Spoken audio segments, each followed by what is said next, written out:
What's going on, baseball fans? How you doing? So in this video, I'm going to go over 10 players that I think are being overlooked heading into the 2023 season. Let's go talk about it. Before I get started, if you are new to the channel, think about subscribing down below to help us get to 30K by opening day. Hit the like button, the bell button, the share button, hit all the buttons. Starting off my list at number 10, I have Carlos Santana. Let's start off with a fun one. The new designated hitter for the Pittsburgh Pirates, Carlos Santana. This guy's had a lot of good moments in his career. Last year was not amazing by any means. He spent it with two teams. He started off with the Royals and then he went to the Mariners. With the Mariners, the power really showed with him. Hit 15 homers and 39 RBIs over 79 games. Had a 400 slugging. That's not amazing by any means, but he was providing some offense for the Mariners. And one thing with Carlos Santana that I don't think a lot of people realize is he had some pretty good advanced metrics. I mean, look at all the reds here. Average exit velocity, barrel percentage. He wasn't chasing a whole lot. He was walking a ton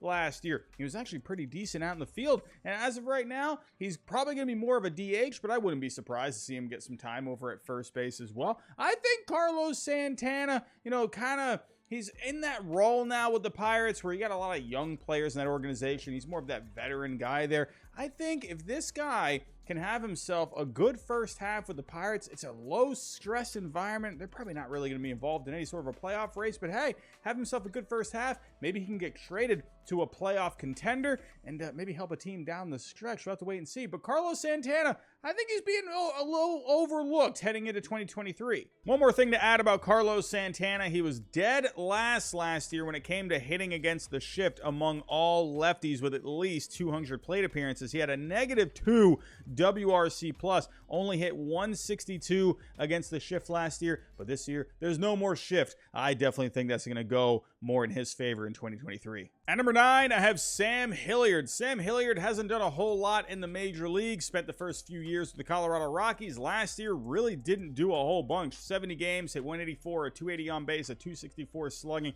only had a couple of homers. Again, hasn't really done a whole bunch, but he went to the Atlanta Braves in a trade back in November, and Sam Hilliard, as of right now, is competing for a bench spot. Fangraphs is projecting him to be an outfielder off the bench for them, a left-handed bat. And, with Sam Hilliard, it's interesting with him because while the numbers aren't really there, look at the max exit velocity last year. He's in the top 3%. He can hit the crap out of the ball. But at least with Sam Hilliard, you are going to get a pretty good outfielder. He's got a lot of speed and he's got a good arm. So I would not be surprised, if the Braves really utilize him, give him some bats from the left side of the plate or give him some at-bats from the left side of the plate, be more of like a platoon kind of a guy. Marcell Ozuna did struggle last year, so maybe that could be a bit of a platoon there. But Sam Hilliard, just because of what the damage that he can do, don't be surprised if you end up seeing him kind of, maybe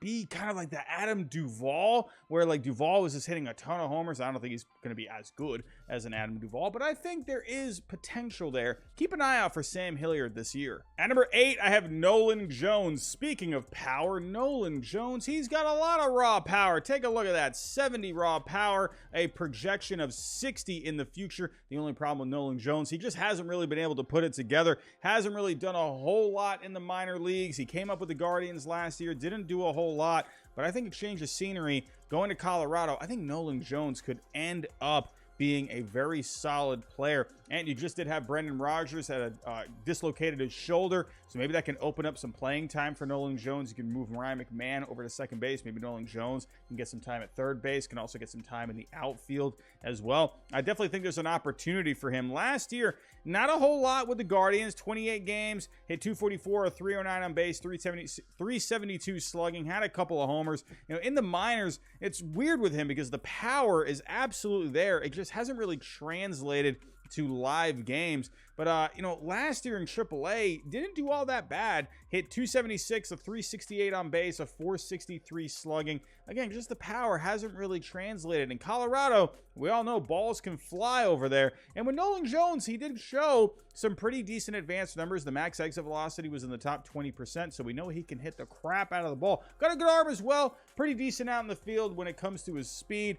Nolan Jones, this is his opportunity, a fresh start in Colorado. I'm excited to see what he can do. I think he's being a little overlooked. At number 7, I have Aaron Ashby. Aaron Ashby is going to be starting the season on the IL with some shoulder issues, but he was saying that he hopes to be back by mid-May, so maybe a May or June return sounds pretty reasonable. But with Aaron Ashby, he showed a lot of promise last year. Taking a look, 27 games, 19 of those were starts, 107 in the third innings. ERA was kind of, whatever, a 4.44. FIP was a 4.06, not amazing, but a good xFIP of 3.29. And another thing I like with Aaron Ashby, he's got good velocity. Sure, he's dealing with some shoulder problems right now, but last year he was averaging right around 96 miles an hour. That was down from 97 miles an hour in 2021. But the strikeouts were still looking pretty good with him last year, 10.5, under 4 walks per 9. Needs to keep those walks down. But with Aaron Ashby, good fastball, has a good slider, has a good changeup as well. Again, needs to kind of work on that command a little bit. But with Aaron Ashby, he showed a lot of good advanced numbers last year. Didn't give up a whole lot of hard hit balls. Average exit velocity, barrel percentage were looking pretty healthy. Again, like I said, needs to improve the walks. Doesn't have a lot of spin on the fastball, but has good velocity. Definitely could be better with the extension, but I think, 24 years old, if he can be healthy, I think he can be a good boost for that Brewers rotation, which is already pretty good. At number 6, I have Justin Steele. Speaking of giving a boost to a rotation, Justin Steele absolutely gave the Cubs a boost last year. 24 starts, 119 innings pitched, a 3.18 ERA, a 3.20 FIP, xFIP of a 3.48, 9.5 strikeouts per 9, under 4 walks per 9. Didn't give up a lot of home runs, just above half a home run per 9. With Justin Steele, you're not going to get a lot of velocity, but this is a guy, he has good spin on that fastball. Makes it harder to pick up. Didn't give up a lot of hard hit balls last year. Average exit velocity in the top 20%, top 5% when it comes to barrel percentage. He was in the top half, and strikeout percentage needs to improve on the walks, though. Needs to get guys to chase a little bit more. When it comes to his pitches, he's got a fastball, slider, sinker, curveball, and he threw a few changeups last year as well. When it comes to run value, his slider was really good. So I think, as he continues to develop, I think this is a guy where he could get guys to chase even more. And if he can clean up those walks, clean up that command, this guy could be really good. I'm looking for a good season from Justin Steele. I think he's a little underrated in 2023. At number 5, I have Brady Singer. Brady Singer took a step forward last year. Taking a look at the numbers, 27 games, 24 of those were starts, 153 in the third innings pitched. Good ERA of a 3.23, good FIP of a 3.58, good xFIP of a 3.30, almost 9 strikeouts per 9, 2 walks per 9, a home run per 9. Pretty solid numbers overall. Now, we do have some blues here. He needs to limit the hard hit balls. He is getting a decent amount of strikeouts. He's not walking a lot of guys like we just saw, so that's pretty good. Good spin rate on the fastball. Gets good extension there, so he's already got an advantage in that aspect. But the one thing with Brady Singer, this is a guy, he's still kind of a two-pitch guy. Throws a lot of sinkers, a lot of sliders. Both of those pitches were really good for him last year. But the changeup, he was throwing more than he was throwing in 2021, threw about 100 more changeups last year. If he can continue to throw that changeup a little bit more, be more of a 3-pitch guy, maybe even just work in a 4-seamer a little bit more, maybe even another pitch, I don't know. But if he can be just more of a 3-pitch guy, I think Brady Singer can absolutely take that next step forward. I think if he has an effective third pitch that he uses more, I think he can limit that exit velocity a little bit more. Only having 2 pitches, it makes him a little bit easier to pick up. So I'm not surprised to see if he's giving up more of these hard hit balls. But Brady Singer, he has the potential here to just be a really solid pitcher. He was solid last year with really only 2 pitches. Man, imagine what he can do if he actually uses a third pitch way more than he did last year. We'll just have to wait and see. But Brady Singer, I'm excited to see what he can do. At number 4, I have Steven Matz. It wasn't too long ago when Steven Matz signed a 4-year, $44 million contract with the St. Louis Cardinals. Remember all that drama with Steve Cohen? Oh, that was fun. But Steven Matz had some injuries last year. He was up and down, wasn't able to stay on the field for the full season. 15 games, 10 starts overall. ERA did not look good at a 5.25. However, the FIP did look better at a 3.78. xFIP looked pretty good too at a 3.15. He had 10 strikeouts per 9 last year and under 2 walks per 9. He was plagued by the home run ball a little bit, a home run and a half per 9, so he needs to improve on that. But when Steven Matz is healthy, this is a guy who can absolutely give a boost to this Cardinals rotation. We got a good amount of reds here, a few blues, but with Steven Matz, this is a guy, I think can be really solid, right in the middle when it comes to average exit velocity, but the walks, love how he limits the walks, top 10% last year. Good amount of whiffs last year.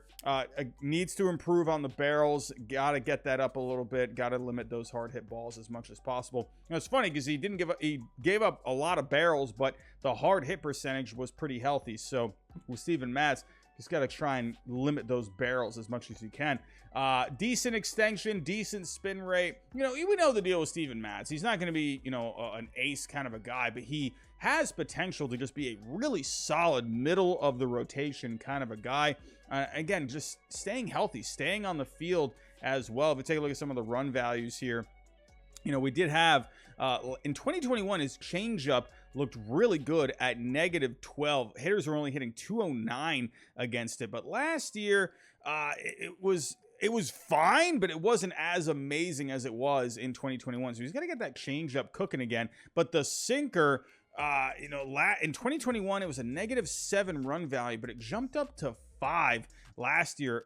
Hitters had a slugging percentage of .422 against it, but last year it jumped up to a .539. So we gotta work on that just a little bit, Mr. Steven Matz. But overall, I think he is pretty underrated. Health is definitely a thing with him. So if he can just stay healthy, I think he's pretty solid. At number 3, I have Matt Vierling. Matt Vierling coming over to the Tigers in the Gregory Soto trade with the Phillies. And honestly, I love this for the Tigers. I've been a big fan of Matt Vierling for the last couple of years. Now, the numbers on paper, the surface numbers, haven't really looked amazing. Last year, hit .246 over 117 games with a .297 on base, a .351 slugging, an 81 WRC plus, 6 homers. You know, nothing amazing by any means, but with Matt Vierling, this is a guy has good advanced numbers, good average exit velocity, good max exit velocity, good hard hit percentage, does well when it comes to not striking out. Needs to walk a little bit more, so if he can work on that, that would be amazing. Doesn't swing and miss a whole lot, doesn't chase a whole lot. Batting average last year was in the top 7%. I definitely think Matt Vierling, you know, change of scenery, I think could just do all the world for him. I'm excited to see what he can do. Right now is projected to come off the bench, but Akil Baddoo last year did not do very well. He's a lefty bat. Matt Vierling's a righty, so I definitely think you could see a bit of a platoon here. We'll just have to, and also Austin Meadows is a lefty as well. I think Matt Vierling is going to get himself a healthy amount of at-bats this coming year. And just by looking one more time, you know, looking at the expected batting average, top 7%, I think he's going to have a lot more balls fall into play, you know, especially with how hard he can hit the ball as well. Don't be surprised if you see a good season from Matt Vierling in 2023. At number 2, I have Max Kepler. Max Kepler's name came up a lot this offseason in the rumor mill. Is looking like maybe he could have gotten traded, especially when they got Joey Gallo. It was looking like he was definitely going to go somewhere at some point. But Max Kepler is still a Minnesota Twin. This is a guy back in 2019. You know, he definitely hit righties a lot better than he did against lefties. But man, that year, he was really good at 36 homers, 90 RBIs, hit .252 that year. But ever since then, he hasn't really been able to get back to those numbers. Taking a look at his numbers from last year, 115 games, hit .227 with a .318 on base, .348 slugging, and 95 WRC plus. But there's still a good hitter here with Max Kepler. Look at all the red when it comes to Max Kepler here. Max exit velocity in the top 10%, top 20% when it comes to expected batting average, right around the top 25% when it comes to xWOBA. Doesn't strike out a whole lot, walks a lot, doesn't swing and miss a whole lot, doesn't chase a whole lot. I mean, Max Kepler, this is still a good player. And one more thing, I mentioned this with Carlos Santana earlier. Taking a look, with Max Kepler last year against the shift, he was the 16th worst among all lefties with at least 200 plate appearances. Taking a look, only had a 59 WRC plus. Now, the batting average wasn't terrible against the shift, but when it came to the slugging, only had a .318 slugging, a .063 ISO. That is just no bueno. I definitely think taking away the shift is definitely going to help Max Kepler a lot. You're going to see a lot more balls fall into play, you know, especially when you're only seeing a .249 BABIP. I definitely think that's going to go up. That's way under league average.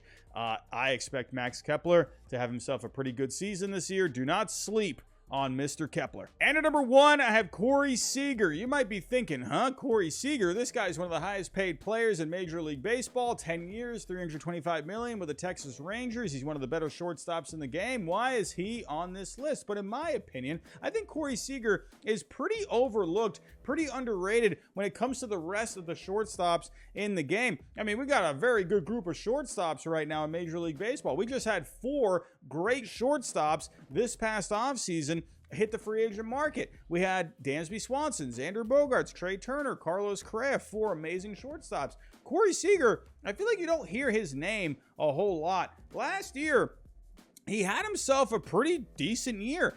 The batting average could be better, hit 245, on base could be better, 317. Slugging, it has been higher in the past. It was 455 last year. We've seen better WRC pluses with him at 117, but he had 33 home runs. He had 83 RBIs. You know, why is Corey Seager on this list? Because I think, honestly, he could be even better than this.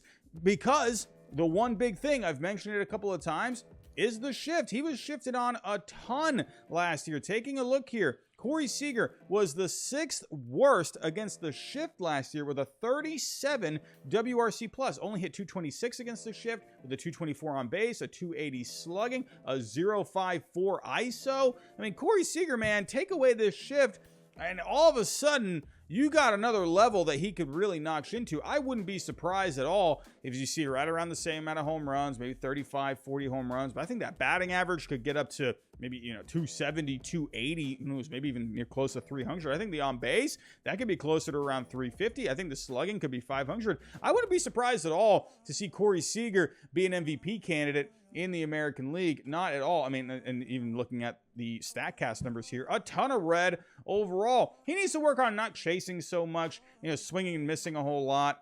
But honestly, Corey Seager, I think he's really good. I think he's going to have himself a really good year. And again, I'm not saying, he's the same kind of a level of a player like a Sam Hilliard that I had earlier on this list. I'm just saying, I think there is even another step with Corey Seager. I think he could be an MVP candidate now that the shift has been taken away. But let me know what you think down below in the comments. I know there's a ton of players that could be on this list, so please let me know down in the comments. What player would you add to this list? Would you move any of these players up or down on this list? Let me know. But that's all I have for right now. Thanks for watching, and I'll talk to you next time.